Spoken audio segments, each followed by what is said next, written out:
Victoria is renowned for being the event capital of the world. Melbourne doesn't have the Sydney Harbour or a Great Barrier Reef, but its events and exhibitions attract millions of people each year, drives the city's culture and contributes enormously to our economy. The atmosphere and joy that comes from attending an event is hard to put into words. It's not so much about the sport or the music, but the interaction and shared experience. People together, enjoying the hospitality, laughing, cheering, dancing, building relationships, doing business, being happy. Sadly, time is running out here in Victoria, and without the reopening of events or significant support from the government, the industry that puts on the show will soon be out of business.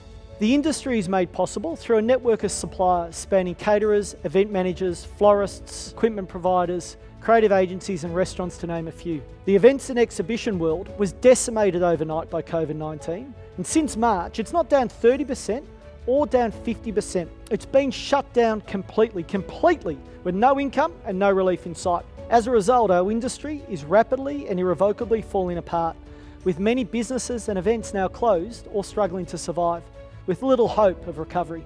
This video documents the impact the COVID-19 shutdown has had on our business, Harry the Hirer, which has been monstrous in its own right. We've lost 1,000 people since March, and the broader industry, well over 10,000. And it's not just the people we lose, but the unique IP, with many forced to try and find jobs in other industries. Now, our warehouses are full when they should normally be empty. All of this equipment should be on site, facilitating Victoria's flourishing event and exhibition calendar. But the trucks are stationary, the machines are no longer operating, and the computers are off. The Victorian event industry holds the greatest number of events anywhere in the world. Our industry significantly invests in both infrastructure and employment for this to happen. For 7 months now, we've had no income. We can't maintain warehouses and stock or hold on to people with their unique talents and skills when there are no event and exhibitions. Sadly, on this current course, our industry can't survive. And without the suppliers, there won't be future events. Put simply, the show cannot go on.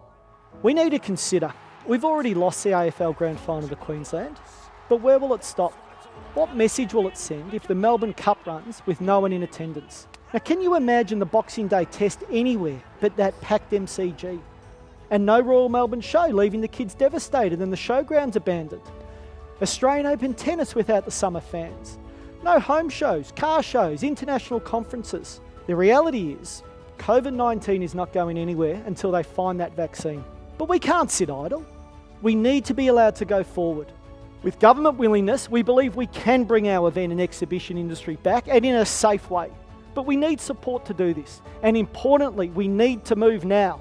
If we wait, there won't be the supplier industry to help revive what we've lost and to defend our proud title as the event capital of the world. As businesses will be bust, all the infrastructure is liquidated, and the people who power the industry will have moved on. We need to act today with funding support and a proactive plan to reopen events to ensure we protect our world-famous culture and the suppliers who make it happen.